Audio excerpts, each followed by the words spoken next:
Previously on Ready to Die.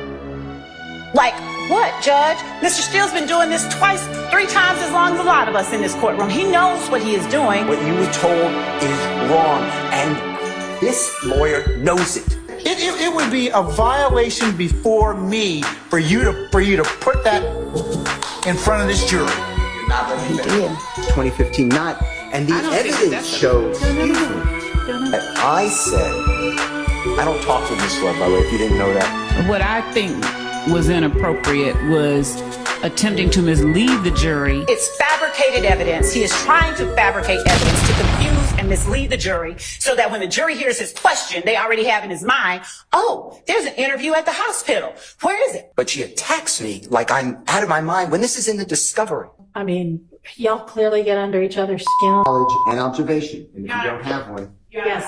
I do not see, and so I would ask for clarification. If the testimony is that there is a 2015 on this exhibit that I'm looking at, because there is no year of 2015 as Mr. Steele has suggested, unless I'm missing it. If he could just show me, I'd be okay. First of all, Yes. it comes from the state of Georgia when they subpoenaed Mr. Williams' Twitter account for 2014 and 15, A and B. Your Honor. If I go through all of them, you can see the dates in order. Your Honor, there is no... I think that the objection was that the date might not be, the year date might not be on this one, and I don't see it on there either, so. All right. But he's already testified that the entirety of that composite exhibit shows dates from 2014 to 2015. So it's one or the other. Your Honor, there is a difference that matters. It's a distinction with a difference, because what Mr. Steele is putting up is a picture of Defendant Williams with a young man whom evidence has come out did not associate with Defendant Williams after a particular time. Okay. Now I have a motion. All right. So we'll take up the motion in just a minute. But I made a motion. Oh, yes. Yes. And Mr. Thank Matthews you for reminded me of that. And what happened was, and please check the record, but what I remember happening was Ms. Love makes a speaking objection, comments, puts her own testimony before the jury, and states that the testimony, that there's no evidence and it's already been proven, and I know that there's a strained relationship between Jeffrey Williams and Rich Homie Quan. That is wrong. Rich Homie Quan has given interviews shortly after January 10, 2015, all the way up to 2024, consistently how close he and Jeffrey Williams are. The prosecution said that Rich Homie Quan, his real name is Mr. Lamar, that he was coming to court and he would be testifying, and the prosecution did not call him. He was on a short list. He was under subpoena. They did not call him. I have a good faith belief. They didn't call him because, what? I'm sorry? Yeah, you need to... I have a good faith belief that the state did not call him because he gave exculpatory information about his relationship with Jeffrey Williams.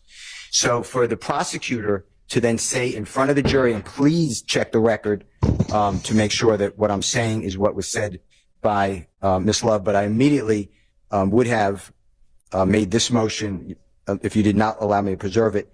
And a lawyer can't tell the testimony. This is what happened.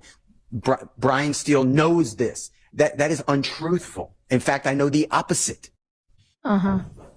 All right. So my recollection is that Miss Love said that the evidence shows that after a certain date, one of the people in this picture no longer hung around Mr. Williams. Okay, good. That's a closer... That is not true. Account. What the state was trying, their crazy theory, in my opinion, is that in the fall of 2014, Mr. Williams somehow cared about Rich Homie Quan signing with a third party. His name is Mr. Brian Williams, which is Birdman. Right. And somehow that that because Donovan Thomas said, no, Mr. Rich Homie Kwan, don't sign with Birdman, that Jeffrey Williams has now a motivation to kill Donovan Thomas. None of that comes out. And it's untruthful. As you saw, they are playing together, they being Jeffrey Williams and Rich Homie Kwan, on New Year's. Well, you know what? There are plenty of band members who play together and hate each other. So them playing together doesn't establish anything. But yeah, that's all. Yeah.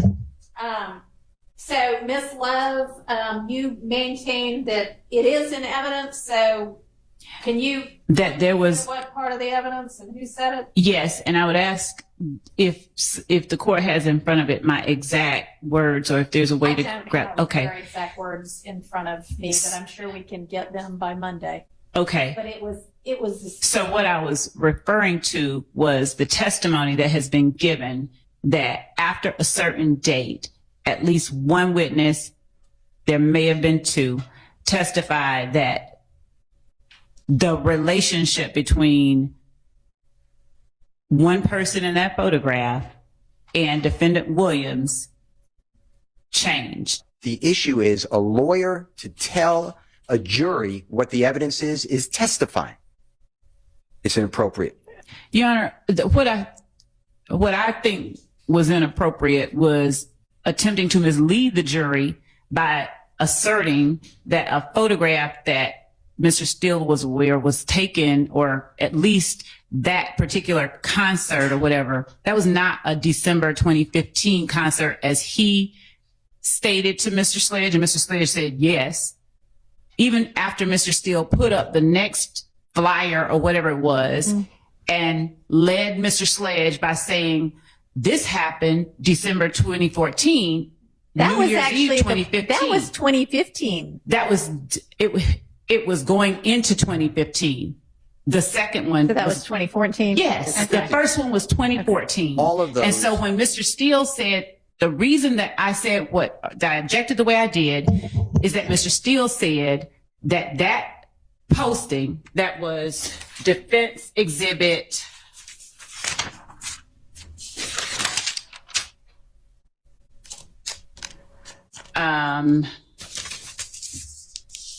So when people say New Year's Eve 2015, they actually mean December 31st, 2014. Yes, ma'am. Yes, Your Honor. Yes. That's what they meant. So, Your Honor. But, Your Honor, may I finish before he's allowed? May I finish before Mr. Steele is allowed? Yeah, let's see what Ms. Love was saying. Go ahead. So, at the time that Mr. Steele put up the flyer and suggested before this jury that flyer was for an event in December 2015, Yeah.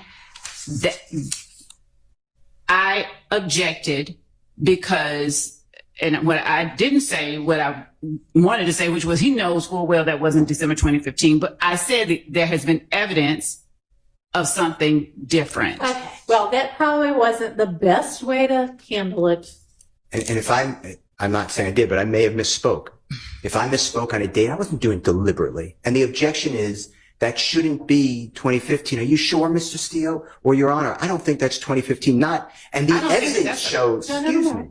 And the evidence shows that there was no relationship. They weren't speaking. That's what I'm complaining about. Yeah, she said the evidence shows. Okay, I mean, that may not have been the absolute best way to handle it. And I do wish that both of y'all, I mean, y'all clearly get under each other's skin and try to divorce from the case the fact that each of you is the attorney handling certain evidence for certain witness, because honestly, both of you probably would do your tasks for your clients better if you could focus a little less on the fact that y'all get on each other's nerves, okay? I mean, you do not have to, it does not have to be like a gladiator fight every time anybody says anything when it's the two of you. It doesn't come off well for anybody, honestly. So that's just my 2 cents worth.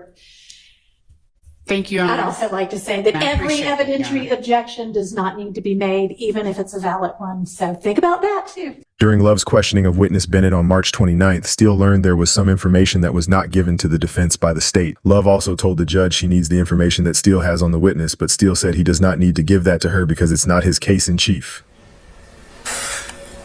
Your Honor, can you, if you agree with this, can you please enforce the following?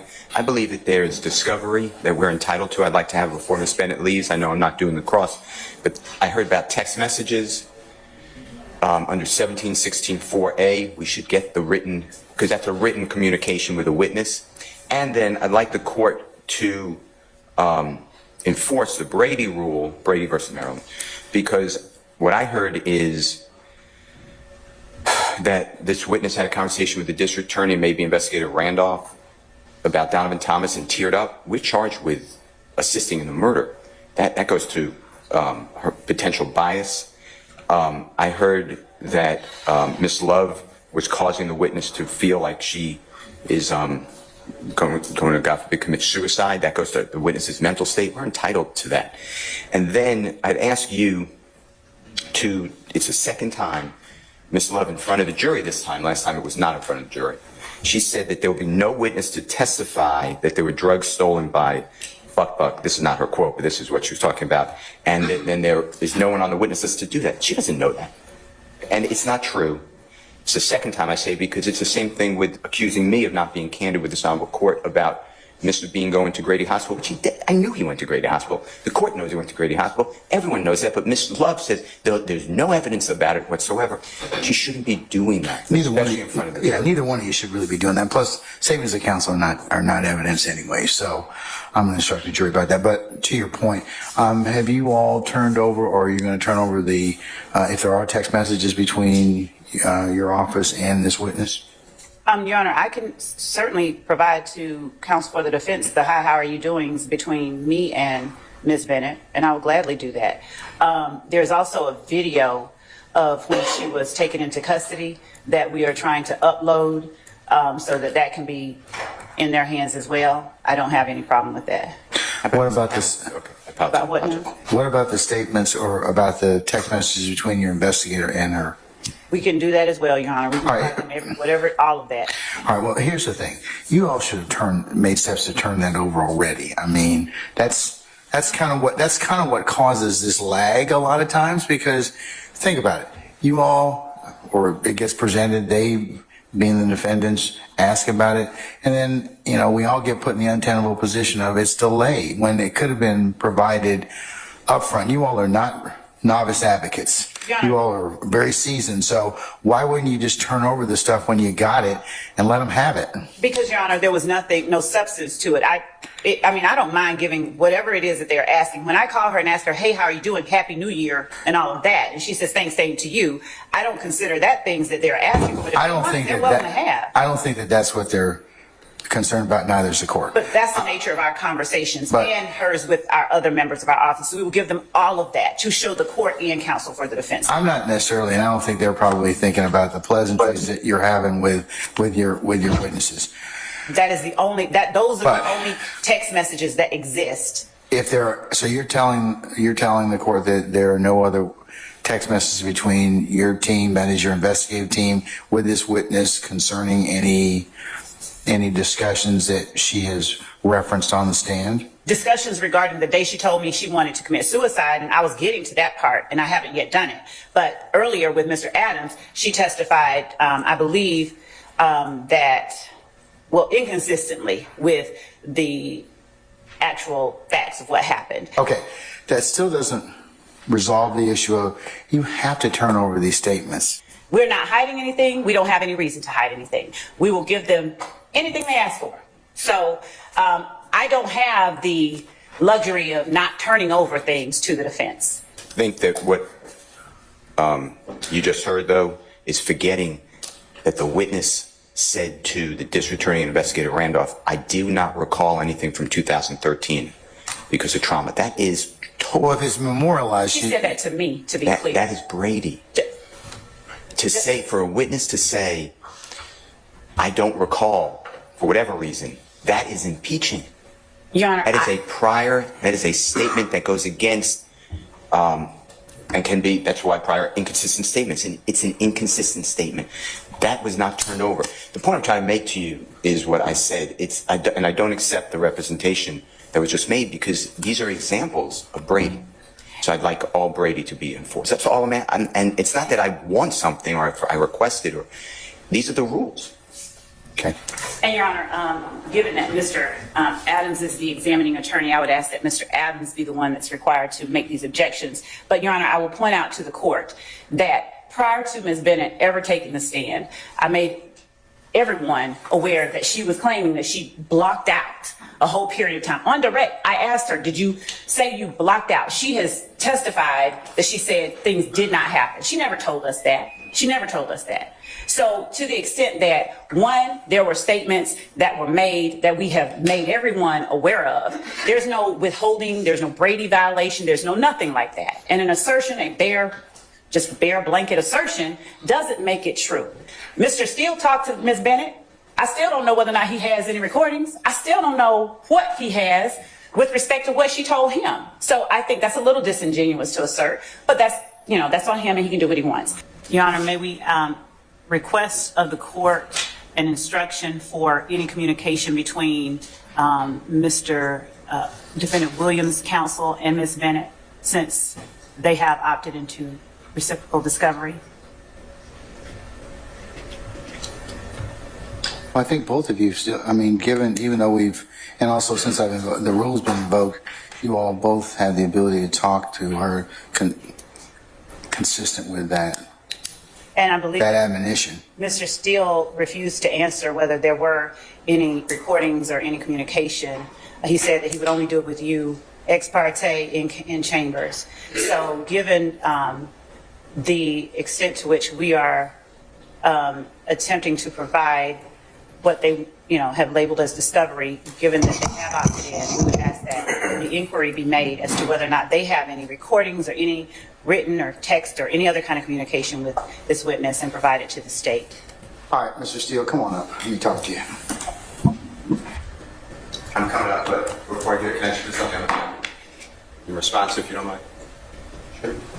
As the court has already ruled, as the statute is clear, what Ms. Love is doing is trying to get into attorney-client work product, attorney-client privilege information. I'm not saying whether there is anything, but what I'm telling you is it's only when, and I've said it before, and you know it, when you call that witness in your case in chief. So Ms. Love continuously asks me for things that I've done on this case, who have I interviewed. I'm not answering her questions. It would be a bar violation.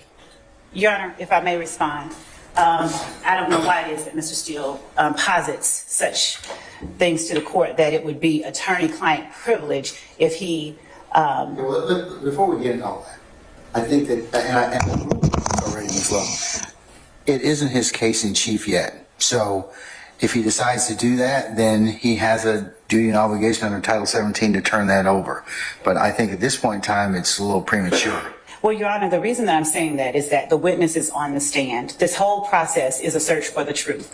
It is patently not in the interest of justice for Mr. Steele to be able to have interviews, conversations with people who are now on the stand. It's not as if they may be called or may not be called, and then hold back communications. We don't know what she said. We don't know if he said anything. I'd ask that the court, since he would say it to the court ex parte, that the court inquire whether there are any things, and if there are written, recorded communications, that the court conduct an in-camera examination of them, and if it is something that the state is entitled to have, that the state be allowed to have that. It is not supposed to be a process where one side flies blind as to what the other one has.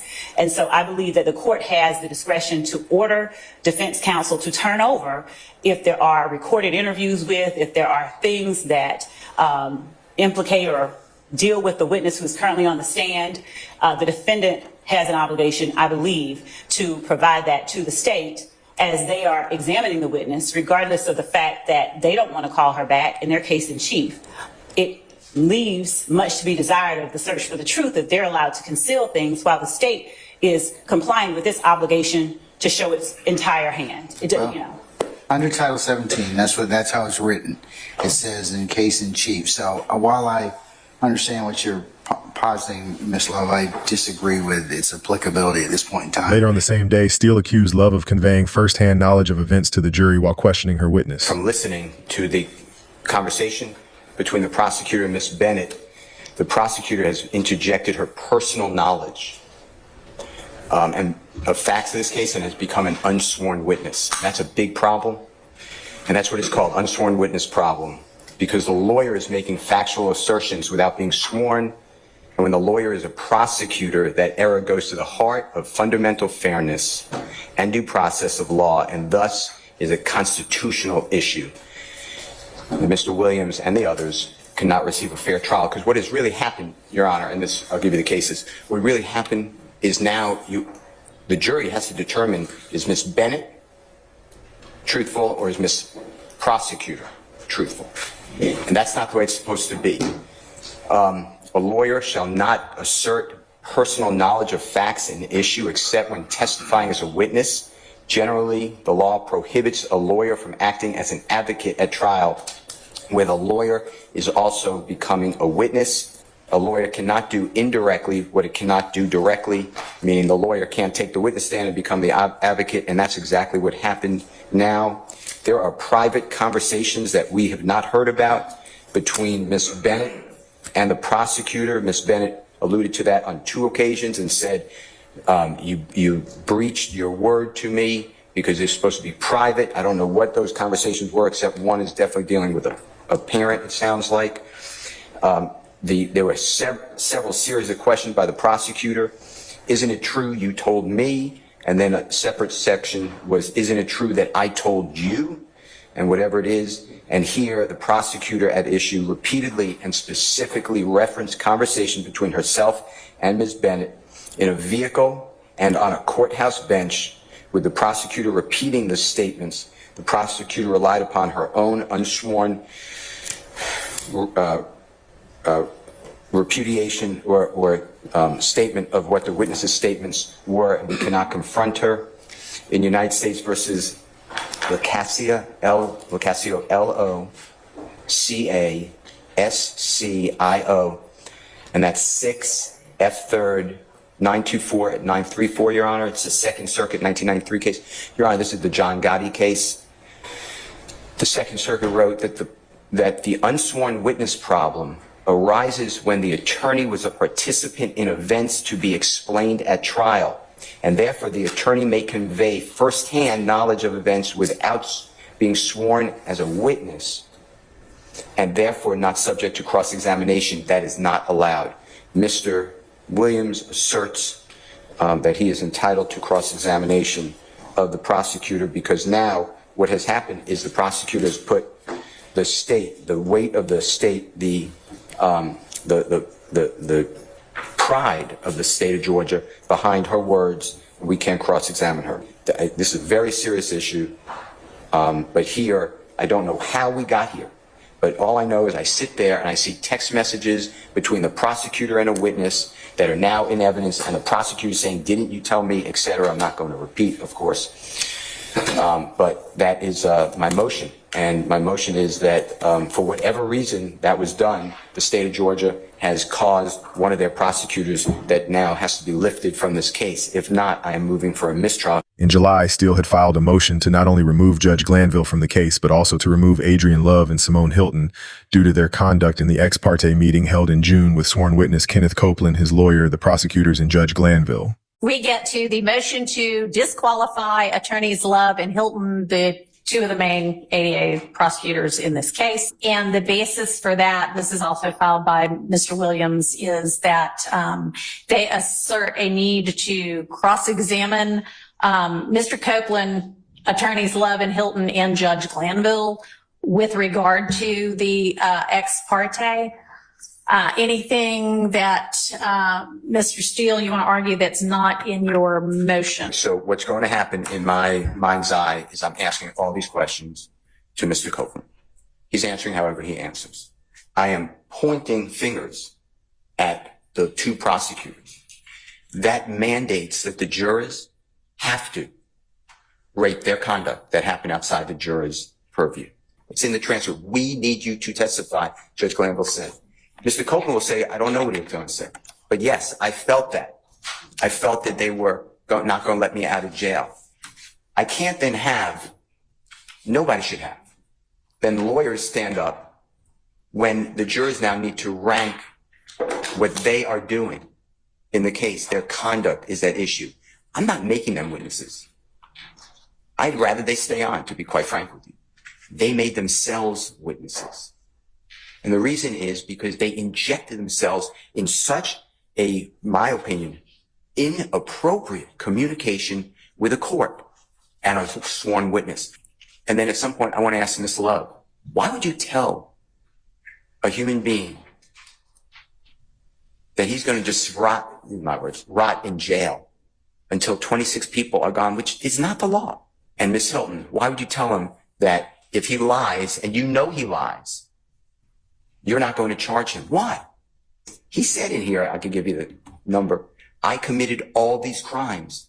All these crimes include murder. He's asked about statute of limitations for murder. We don't get any of that. So for all those reasons, I'm going to cross-examine Mr. Copeland. I'm going to bring all that out. And the people who are at the heart of that conversation are witnesses as well. They should not have done it. Then they tried to hide it, which I'm bringing out as well. An extremely heated and drawn-out set of arguments occurred in court on March 15th. Even Judge Glanville ended up shouting at Steele.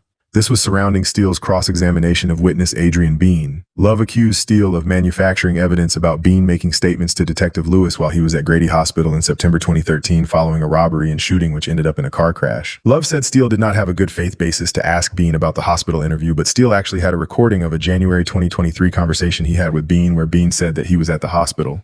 Steele said it's corruption and destruction of evidence as to the reason behind the lack of recording of the hospital statements, while Love insisted that Bean never went to the hospital. Bean had implicated Jeffrey Williams' involvement in this September 2013 incident. No, my assertion is that Mr. Steele's questions go something like this. Why did you tell Detective Lewis at the hospital that you were not driving? He also Is that Grady detention though? Yes. Okay. But wait a minute, Your Honor. This just it. His question, why did you do that, assumes that the witness did that. And there's no evidence that the witness did that. Well, it needs to be rephrased. And Your Honor, he also 28 times has asked, when you talk to your wife on an unrecorded line at Grady Hospital, there's no evidence that he did that. There's no evidence that will come in. And there's no evidence that Mr. Steele can bring to the court. And if he does, I would ask that he proffer it, because I listened to the information, to the recording that Mr. Steele gave us at 6 o'clock that day that he presented, that he cross-examined Mr. Bean. And he asked a plethora of questions that are nowhere in that recording. And he is doing it on the basis that he is confronting him with his prior statements. But the problem that I have is this. In that recording, Mr. Steele references prior conversations that he has had with Mr. Bean.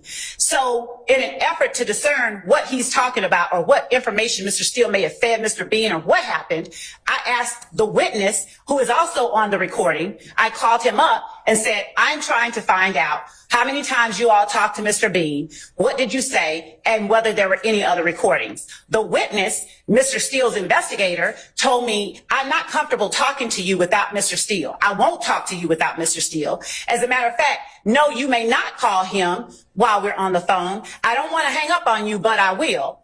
And this goes to privilege. I said, I'm just trying to discern how many times you all talked to Adrian Bean, so that I can have information that I'm entitled to. He would not give me any information. So I called Mr. Steele. Mr. Steele didn't answer. So I wrote Mr. Steele asking for how many times you talked to Adrian Bean. Give me the other recordings. Give me what you have. He did not respond. I called Mr. Steele. I said, Mr. Steele, how many times did you talk to Adrian Bean? He tells me, I'm not going to answer that. What you're doing is somehow unethical, and we'll take it up with the court in the morning. I said, okay. So, Your Honor, the problem that I have is, one, Mr. Steele is improperly suggesting to the jury, planting in the jury's mind, that this witness made certain statements to the police at the hospital when he did not. Mr. Steele doesn't have any evidence whatsoever, any statement. He doesn't have any recording. He doesn't have anything. He has not asked the witness. He has not done anything to present a statement at the hospital by this witness, and certainly not one to Detective Tracy Lewis. So Mr. Steele tells the court that his good faith basis for asking the questions that he is asking is that he is confronting the witness with the statements that he made during the recording that Mr. Steele provided the state on last Monday. When in fact, the information that he is asking, he is not saying, did you talk to Detective Lewis? Or you talked to Detective Lewis, didn't you? Instead, he's saying, why, when you talked to Detective Lewis, did X, Y, and Z occur? The state would ask that all of these impermissible questions be stricken and not allowed, unless and until he can show in his recording to the court where the witness told him those things that he is saying to the jury the witness said, then I would ask that the court prohibit him from referring to anything of the sort. What he So said. nobody had a conversation with Mr. Bean at Grady? Correct. And if Mr. Steele wants to say that he did, it is his burden once the state has asked the court to determine that so that we can get this issue resolved. He has to show where this statement is. And to sit there and ask for something from the state that he knows there's no record, it even exists, is disingenuous at the least.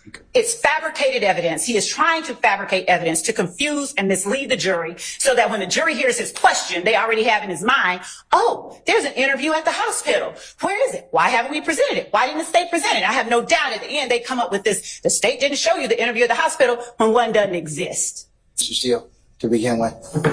Sure. Is there an interview of Mr. Bean at the hospital or Grady detention facility? Yes, that's what he told me. Okay, can I see it?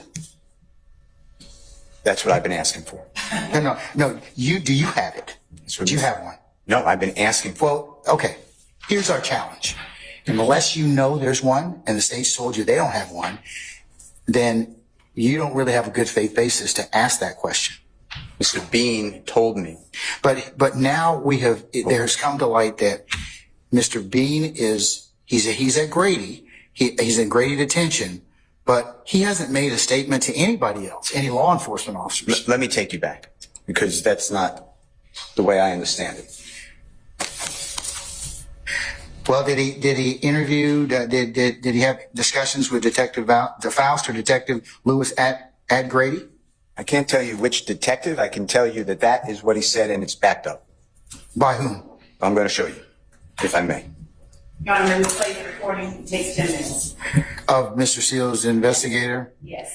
Sure, we can hear it, but let me hear from Mr. Steele first. This is the file. It was given in discovery by the state of Georgia to Mr. Williams and all. This is the police radio traffic. You heard some of it during the trial through the witness who identified the radio traffic. It starts at 0054. This is Z radio, 1231 hours through 1300 hours, so 1231 through 1 o'clock. And it reads down here on Cleveland Avenue, status of 4, that means ambulance, Your Honor, you heard that through the testimony. For a 34-year-old black male with injuries to his shoulders, head, and to his back. If you remember, Mr. Bean was born 6/22, 1979. That would make him 34 years old on September 11th, 2013. It says, okay, Cleveland Avenue, Old Hayfield, 122, Cleveland, and that ends at 112. At 1300, Major, where do you want me to bring the bus? Meaning the ambulance. Oh, come up here to Cleveland and Old Hayfield. Take a right. I'm standing here. I'll direct you in. That's at 1314. File Z radio. It's 1301 hours through 1330. So it's 1:01 in the afternoon to 1:30 in the afternoon. Same date, September 11, 2013, 1842 on the recording. 13 radio following Grady Unit 320 down to Grady Hospital, 1848 at 2736. Are you en route with another victim? We en route with another suspect. The other suspect, okay, I copy that. He's 1050. Also, 1050 is a shot.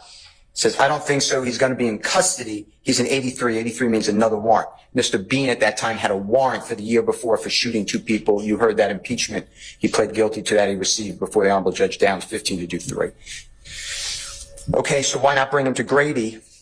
So why not, bring him to Grady? Isn't he injured from the crash? He's probably going to be injured, Sarge. That's why they've taken him to Grady detention. So probably be injured. Okay, copy that.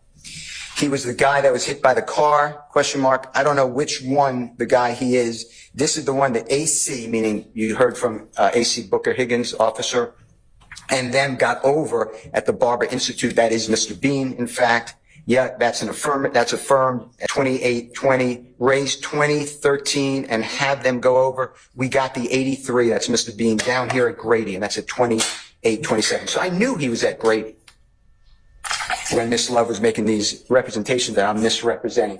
This is September 17, 2013, recorded interrogation, Detective David Quinn, now retired, with Mr. Bean. And I'll play it for you if you like, but Adrian Bean states as follows. Yes, sir. I lied to the detectives when they first came and talked to me. And I told them that's probably the lies that you're talking about. Detective Quinn then said, okay, what did you tell them? Adrian Bean, I told them Big Fred was driving. So we're sitting here. I have zero information on when Mr. Bean spoke with detectives. But I do know this. Mr. Bean told me that he spoke to detectives at the hospital. Detective Calhoun testified before the court, went down to the hospital, spoke with, it's on recording, Fred Prethrow. Fred Prethrow was asked, what happened? Who was in the car? Fred Prethrow said, DK, Adrian Bean, and me. 3 occupants. It's on recording. Detective Lewis goes and speaks with DK, who is known as Mr. Walter Murphy. I have no recording. I have No recording of whom? Who? Detective Lewis at the hospital, Grady Hospital, September 11, 2013, meets with Walter Murphy. And Your Honor, as my eyes roll out of my head, I'm about to show you why I do not believe the City of Atlanta Police Department at all. This is served in discovery. I will mark it Mr. Williams C and D. And then you tell me if I'm supposed to believe the allegations from the state of Georgia. So when I sit here and I hear Ms. Love tell me how diabolical I am and how I don't have a recording or I don't have a statement or I don't have a note or a summary or a writing that Mr. Bean was interviewed at the jail, at the detention center after Ms. Love told this honorable court total misrepresentations. I don't know. I assume that she had a good faith belief because that's just what I do with lawyers. But she attacks me like I'm out of my mind when this is in the discovery. This is all, she knows this. And then I'm giving C and D, which is clearly going to come out before your court because if the state doesn't call the investigator, I'm calling Investigator Lewis. Because this is what I would say is corruption. Because I don't see this often. Do we know why why one statement is incomplete and the other one is? And why I have no recording. And why I only have this on the 17th day of September. And why Detective Calhoun's is all in recording and a report on that day. And why is it that Adrian Bean tells Detective Quinn, when I first spoke to the detectives, I lied to them about Fred Prethrow driving. And why is Adrian Bean telling me, yeah, the police wanted young thug, Jeffrey Williams, whatever the words are, involved in this case? And why is it that Adrian Bean is on a jail call with his wife? It's the next day. It's September 12th of 2013. And his wife says on that jail call, the homicide investigator, it's going to be Detective Quinn, came by a second time yesterday. That's the date of the incident. And he told me that the driver, people think the driver's a woman wearing a wig, but it's really a man. It's a boy. And Detective Quinn is giving this information. And whoever the driver's in big trouble. But if Mr. Bean is a passenger, he may not have any charges. And on that same recording, Adrian Bean is telling his wife, they gave us a story to tell. And Adrian Bean tells me with Investigator Martin that that story to tell happened at the hospital. Now, he blames it on Detective Quinn. It's also 10 years before. So maybe it's not Detective Quinn. I'm not saying it's Detective Lewis. My questions were, or some detective. But his point is, it's a detective that introduced Jeffrey Williams to this. And then you could go through the crime, which I'm going to do, the crime scene photographs. There's not room for 4 people in the back of the car. In addition, there's no shooting in that car. Like the police did it and they cleared, and I'm not saying Robert Sennell was not justified. I am not saying that. But Robert Sennell discharges firearm multiple times, and it crashes through the very rear window on the passenger side of that 2004 Nissan. Those bullets go somewhere. Mr. Murphy is shot twice, one in the lower ankle in his right leg and one in his left leg, upper thigh, which strikes an artery. That's why there's so much blood from him. Fred Plethro is shot through the headrest. Now just imagine a 6'3" young man sitting in the ways of those bullets. They can't get around him. There is no one else in the car. And the state is blaming me for this? This is outrageous. And I can ask every single question the way I ask it, and I ask it properly. And Adrian Bean, for all that he's worth, the jury makes a determination. And what Ms. Love is trying to do is obstruct the truth from coming out, because she knows all this. That's why last time I was a fibber for telling the court that he went to Grady Hospital. When she realizes it's patently true, now I'm a fibber because no one spoke with him, and I'm just supposed to believe that these officers took him down and they had him on wraps and no one spoke with Adrian Bean. I apologize to the court. That's also a jury. Juries make those determinations. In addition to that, this case should be dismissed. I don't know what Ms. Love is doing, but to attack me on misrepresenting to this honorable court, I have never done that. I will not do that. And I will never, ever do it to any court. That's not what we do. But I also understand my duty is to make this process rigorous, zealous, and I'm going to fight for Jeffrey Williams in every lawful and ethical manner the entire time. The state of Georgia calls our investigator and wants to know dates and how many times we supposedly met with Adrian Bean. That is work product. That is not a statement. That is not covered in any type of work product, and this is not my witness. I don't have to, by law, give anything to the state that I did, and calling a person under the umbrella of the attorney-client privilege and asking to give over information is unethical. When Ms. Love asked me yesterday, I was very polite to her, but I told her I feel like I would be contributing to your unethical and unlawful conduct. I will not speak with you about this. In addition to that, Your Honor, you heard Detective Velasquez testify that he, at times, destroys recordings. I have never heard that before. She asked witnesses, did the Honorable Keith Adams or I speak with a witness? That is not bias. That's what we're supposed to do. You would go crazy on me and Attorney Adams if we didn't interview all these witnesses. Ms. Love is not my boss. I owe nothing except to the law and Mr. Williams. And that's what I am. I am so focused on the law, the court, doing it right, and my zealous advocacy for Mr. Williams. But I do want the Brady evidence. I believe that these exist. I believe that there is a memo, a statement, a recording. Nobody goes and talks with Mr. Bean. Why would he say that to the detective 6 days later? And say, I lied to your, whatever it is, coworker. Well, I'm not looking at it right now. I lied to your detective, your coworker, your son. Why would he say that? And why would Detective Quinn say, yeah, all right, well, tell me what you said. What'd you lie about? Detective Quinn wasn't like, what? You were interviewed? I don't have a statement. What are you talking about? But now, of course, I'm stuck with Detective Quinn telling me, no, I don't have anything, Mr. Steele. But I have never seen, this is the second time. I don't know if you realize it, because it was a pretrial motion. It's the second time that statements, police officers' statements are totally wiped out or changed. Get my thing, you. Dang. Niggas already know I fuck with it.